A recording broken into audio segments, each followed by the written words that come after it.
உங்க வயித்துல இருக்கிற மொத்த கழிவுகளும் வெளியேறணுங்களா? அதுவும் எந்த பக்க விளைவுகள் ஏற்படுத்துற மருந்து மாத்திரைகள் எதுவுமே இல்லாம அதை சுத்தம் பண்ணுமா? மருந்து மாத்திரைகள் இல்லாம அப்ப எப்படிதான் இந்த கழிவுகளை வெளியேற்றுறது அப்படின்னு நினைக்கிறீங்களா? நம்மளுடைய முன்னோர்கள் எல்லாம் இந்த ஆங்கில மருந்துகள் எதுவுமே வராத காலத்திலேயே குடல் சுத்தம் அப்படிங்கிறத செஞ்சுக்கிட்டு தான் இருந்தாங்க. அதை அவங்க எப்படி செஞ்சாங்களோ அந்த முறையை பயன்படுத்தி தான் நம்மளும் இப்போ குடலை சுத்தம் பண்ண போறோம். நீங்க ஒவ்வொரு முறையும் டாய்லெட் போயிட்டு வந்ததுக்கு அப்புறமும் உங்களோட வயிறு வீக்கமாவே இருக்கா? நீங்க குறைவா சாப்பிட்டு இருந்தா கூட உங்களுக்கு ஒரு கனமாவே உங்களோட வயிறு நீங்க ஃபீல் பண்றீங்களா? பல வருஷங்களா உங்களோட வயிற்றுல 80% கழிவுகள் உள்ளேயே தான் இருக்கு. அது முழுக்க வெளியேறல அப்படிங்கிறது தான் உண்மை. நீங்க நினைக்கலாம், இத்தனைக்கும் தினமும் நான் டாய்லெட் கரெக்டா போயிட்டு தாங்க இருக்கேன், அப்ப கூட எனக்கும் குடல் சுத்தம் பண்ணுமா அப்படின்னு கேட்டீங்கன்னா, கண்டிப்பா ஒவ்வொருத்தரும் அவங்களோட குடலை சுத்தமா வச்சிருக்க வேணும். இயற்கையான முறையில இந்த கழிவுகளை நம்ம எப்படி நம்ம பாட்டி தாத்தா அவங்கெல்லாம் சரியா சுத்தம் பண்ணாங்களோ அதே முறையில தான் இன்னைக்கு எப்படி சுத்தம் பண்றதுன்னு நான் உங்களுக்கு சொல்ல போறேன். நம்மளோட வீடுகளை நம்ம எப்பவுமே நல்லா சுத்தம் பண்ணி அழகா வச்சிருக்கோம். ஆனா நம்மளுடைய இரண்டாவது மூளை அப்படின்னு சொல்லக்கூடிய நம்மளுடைய வயிற்று பகுதியை நம்ம சுத்தம் பண்றோமா அப்படின்னு பார்த்தா கண்டிப்பா இல்லை. வருஷ கணக்கா ஒரு திக்கான ஒரு கோட்டிங் உங்களுடைய குடல் பகுதியில ஃபார்ம் ஆயிருக்கும். அழுக்குகள் மொத்தமா வெளியேறாம அது ஒரு அடை மாதிரி உங்களுடைய குடலோட உள்பகுதி சுவர்கள்ல அப்படியே ஒட்டி கிடக்கும். இதனால என்ன ஆகுது அப்படின்னு பாத்தீங்கன்னா, உணவுல இருந்து வர அந்த ஊட்டச்சத்துக்கள் இருக்குது இல்லைங்களா, அதெல்லாம் சரியா குடலால அப்சர்வ் பண்ணிக்க முடியாது. ஏன்னா இந்த அழுக்கான ஒரு கோட்டிங் இருக்கு இல்லைங்களா, அது ஒரு சுவர் மாதிரி அந்த விஷயத்தை தடுத்து நிறுத்தும். இந்த விஷயம் தொடர்ந்து நடக்கும்போது என்னென்ன நம்ம உடம்புல நடக்குது அப்படின்னு பார்த்தீங்கன்னா, நம்ம உடல் உஷ்ணம் அதிகமாகுது. எப்பவும் டயர்டாவே ஃபீல் ஆகுது.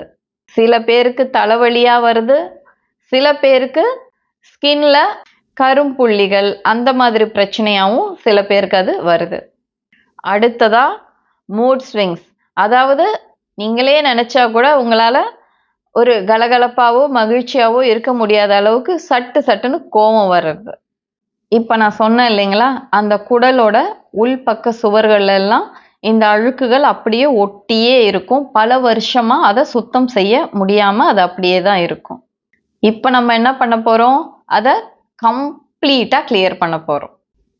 உதாரணத்துக்கு வீட்டில் ஒரு டஸ்ட்பினை நம்ம பயன்படுத்துறோம்னு வச்சுக்கோங்களேன்.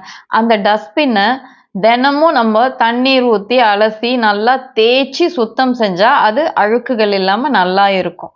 ஆனா அதையே மேலோட்ட இருக்கிற குப்பைகளை மட்டும் கொட்டிட்டு நம்ம மறுபடியும் அதை அப்படியே அடுத்த நாளும் மறுபடியும் குப்பையை நம்ம போட்டுட்டே இருந்தா என்ன ஆகும், அதோட உள்பக்க ஃபுல்லாவே பிசு பிசுப்பா ஒரு அழுக்கு மாதிரி ஃபார்ம் ஆகும் இல்லைங்களா. அதே மாதிரிதான் நம்ம வயிற்றுக்குள்ளேயும் ஒரு அழுக்கான ஒரு சுவர் உருவாகுது.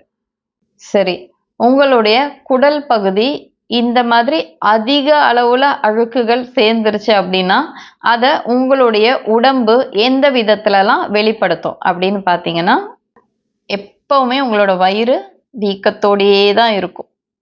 நிறைய பேருக்கு வாயிலையும் உதடுகளோட உள்புறத்துலையும் புண் வந்துகிட்டே இருக்கும் தொடர்ந்து. அவங்களுக்கு காரமா எதுவும் சாப்பிட முடியாது. அடுத்தது நாக்கோட மேல் பக்கத்துல வெள்ளை கலர்ல ஒரு அழுக்கு படலம் மாதிரி சேரும் இல்லைங்களா, அதுவாகவும் அது காட்டும். அதுவும் ஒரு சிம்டம் தான். அடுத்ததா வர்றது கான்ஸ்டிபேஷன். உடல் சூடு, அதிக கோபம், முடி எக்கச்சக்கமா கொட்டுங்க. அதுவும் முன்பக்க நெற்றி இருக்கு இல்லைங்களா, அந்த பக்கம் முன்னாடி தான் முடி ரொம்ப அதிக அளவுல கொட்டும். நீங்க எவ்வளவுதான் நல்லா தூங்கி எந்திரிச்சாலும் உங்க கண்களை சுத்தி ரொம்ப அதிகமான அளவுல கருவளையம் இருக்கும். இப்போ இந்த சாக்கடை எல்லாம் போகிற ஒரு லைன் இருக்குன்னு வச்சுக்கோங்களேன், அதை அடைச்சி வச்சுட்டாங்கன்னா என்ன ஆகும், அது வெளியே போக முடியாம அதுக்குள் பக்கமா எந்தெந்த லைன்ஸ்ல எல்லாம் அது கனெக்ட் ஆயிருக்கோ அந்த லைனுக்குள்ளெல்லாம் மறுபடியும் அது வரும் இல்லைங்களா? வந்து ஒவ்வொரு அந்த பைப் லைனையும் அது அஃபெக்ட் பண்ணும் இல்லைங்களா? அதே மாதிரி தான் உங்க குடல்ல இருக்கிற அழுக்குகள் மறுபடியும் நம்ம உடம்புக்குள்ளேயே வந்து அது நம்மளோட லிவரை டேமேஜ் பண்ணுது, ஸ்கின்னை டேமேஜ் பண்ணுது. அது மட்டும் இல்லைங்க, மைண்டையும் டேமேஜ் பண்ணுது. அப்புறம் உங்களோட உதடுகள்ல வந்து ரொம்ப டார்க்கா இருக்கிறது. சில பேர் வந்து அவங்க ஒரு மாநிறத்துல இருந்தா கூட அவங்களுடைய உதடுகள் மட்டும் ரொம்பவும் கருப்பா இருக்கிறது. அந்த மாதிரி எல்லாம் கூட ஒரு சிக்னலா அது வெளிப்படுத்தும். இதுக்கெல்லாம் காரணம் என்ன அப்படின்னு பார்த்தீங்கன்னா, நம்மளுடைய பாரம்பரிய பழக்க வழக்கங்களை நம்ம விட்டது. அப்புறம் அதிக அளவுல ஜங்க் ஃபுட்ஸ் எல்லாம் சாப்பிடுறது. இப்ப வந்திருக்கிற ஃப்ரிட்ஜ், மைக்ரோவேவ் எல்லாமே இந்த மாதிரி ஒரு நிலைமைக்கு நம்மள ஆளாக்கி இருக்கு. சரி, ஓகேங்க.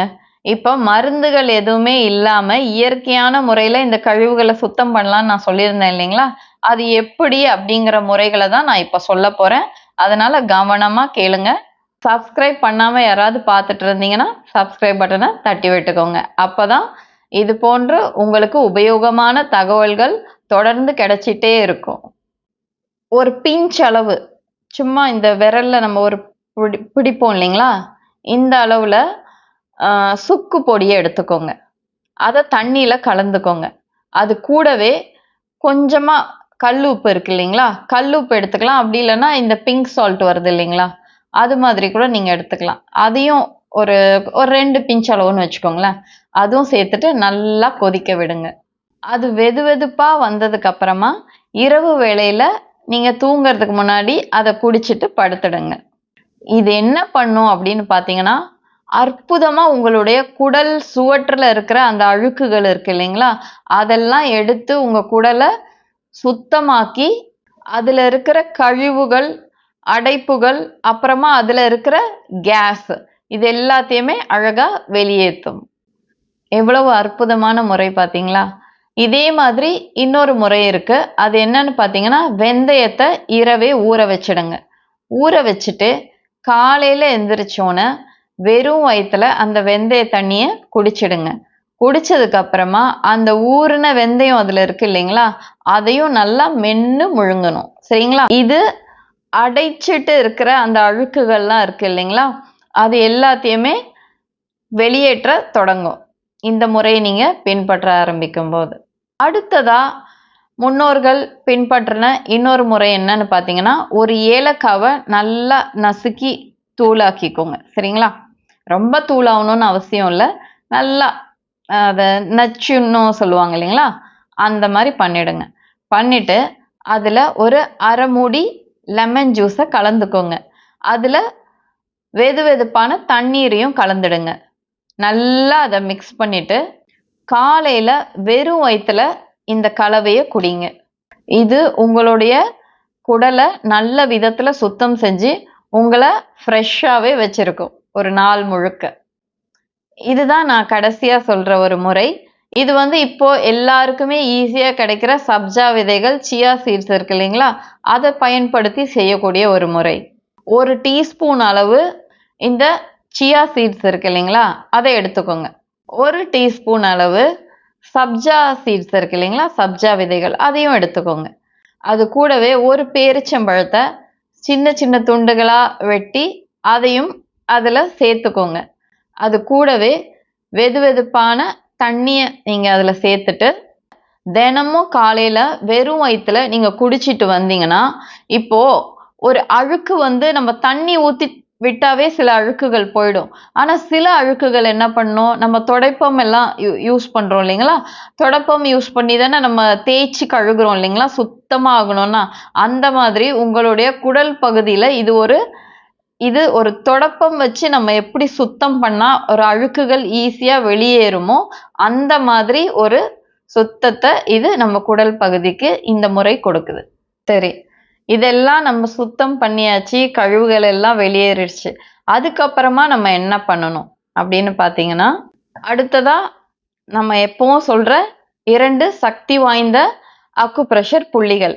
நான் சொல்ல போற இந்த 2 புள்ளியுமே வயிற்று பகுதியில தான் இருக்கு. அதனால நீங்க ப்ரெஷர் கொடுக்கும்போது மென்மையான முறையில கொடுக்கணும். சரிங்களா?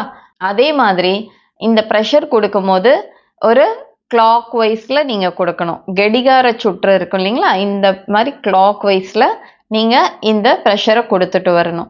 ஒரு நாளைக்கு 2 முறையாவது 2 நிமிடங்கள் இந்த 2 பாயிண்ட்டுமே கண்டிப்பா பண்ணி பாருங்க. தயவு செஞ்சு பண்ணி பாருங்க. அப்பதான் அது எவ்வளோ நல்லா வேலை செய்யுது அப்படிங்கிறத உங்களுக்கு புரியும்.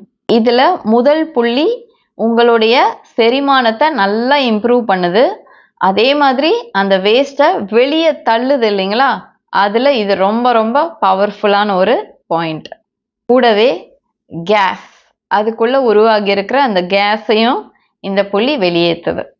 அடுத்ததா 2வதா இருக்கிற இந்த புள்ளியும் வயிற்று பகுதியில தான் இருக்கு, தொப்புளுக்கு அருகில தான் இருக்கு. இந்த புள்ளிய நீங்க ப்ரெஷர் கொடுத்துட்டே வரும்போது இது உங்களுடைய குடல் பகுதியில இருக்கிற டாக்ஸின்ஸை வெளியேற்றுது. வயிற்றோட அந்த வீக்கம் இருக்கு இல்லைங்களா, அந்த வீக்கத்தை அற்புதமான முறையில இந்த புள்ளி குணமாக்குது. நான் சொன்ன இந்த முறைகள் எல்லாமே நீங்க சரியா கடைபிடிச்சு, நான் சொன்ன அக்குப்ரெஷர் புள்ளிகளையும் நீங்க பயன்படுத்தி ஒரு வாரமாவது முயற்சி செஞ்சு பார்த்தீங்கன்னாவே உங்களுக்கு அற்புதமான பலன்கள் கிடைக்கும். ஆனா நீங்க முயற்சி செய்யணும், அதுதான் உங்க கையில இருக்கு. இதை சரி பண்ணக்கூடிய அத்தனை விஷயங்களும் உங்களுடைய சமையல் அறையிலேயே இருக்கு. அது மட்டும் இல்லைங்க, இந்த முறையெல்லாம் நீங்க பயன்படுத்தும் போது உங்க உடல் ரொம்ப லேசா இருக்கும், உறுதியா இருக்கும், நீங்க ரொம்ப உற்சாகமா ஃப்ரெஷ்ஷாவும் இருப்பீங்க. இப்ப ஒரு பெருமூச்சு நீங்க இழுத்து விட்டா ஒரு ஆசுவாசம் கிடைக்குது இல்லைங்களா, நமக்கு ஒரு மூச்சு இழுத்து விட்டாவே ஒரு ஒரு எனர்ஜி கிடைச்ச மாதிரி இருக்கும் இல்லைங்களா, அதே மாதிரி தான் இந்த விஷயங்களை நீங்க செய்யும் போது உங்க குடலுக்கு ஒரு பெருமூச்சு விட்ட மாதிரி அந்த ஒரு எஃபெக்ட் அந்த குடல் பகுதிக்கு கிடைக்கும். நம்ம உடம்புக்கு தன்னை தானே சரி பண்ணக்கூடிய அற்புதமான ஆற்றல் இருக்கு. அதுக்கு சரியான கருவிகளை மட்டும் நம்ம கொடுத்தோம்னா அதை பயன்படுத்தி அது தன்னை தானே சரியா அழகா வச்சுக்கும். அது மாதிரி இருக்கிற ஒரு கருவி தான் இப்ப நான் சொன்ன இந்த மருத்துவ முறை. இதை நீங்க பின்பற்றும் போது உங்க உடல் தன்னை தானாவே சரி பண்ணிக்கும். கான்ஸ்டிபேஷன் ப்ராப்ளம் எதனால வருது அப்படிங்கிற ஒரு காணொலியை நான் ஏற்கனவே அப்லோட் பண்ணியிருக்கேன். நீங்க அந்த காணொலியை பார்த்தீங்கன்னா உங்களுக்கு அது ரொம்பவும் உபயோகமா இருக்கும். அதோட லிங்கை நான் ஃபர்ஸ்ட் கமெண்ட்ல கொடுக்குறேன், அதை கண்டிப்பா பாருங்க. நான் சொன்ன இந்த தகவல்கள் எல்லாமே உங்களுக்கு உபயோகமா இருக்கு, உங்களுக்கு அது பிடிச்சிருக்குன்னா இந்த வீடியோவை லைக் பண்ணுங்க. நீங்க அன்பும் அக்கறையும் வச்சிருக்கிற உங்களுடைய நண்பர்களுக்கோ இல்லை உறவினர்களுக்கோ இந்த தகவல் உபயோகமா இருக்கணும் அப்படின்னு நினைச்சா அவங்களுக்கு இதை ஷேர் பண்ணுங்க. இது போன்ற மருந்துகள் எதுவுமே இல்லாம நம்ம உடலை இயற்கையான முறையில வீட்டில் இருந்தபடியே அற்புதமா பாதுகாத்து கொள்ளக்கூடிய தகவல்கள் உங்களுக்கு தொடர்ந்து கிடைச்சிட்டே இருக்கணும் அப்படின்னு நினைச்சீங்கன்னா நம்ம சேனலை சப்ஸ்கிரைப் பண்ணிக்கோங்க. நன்றி.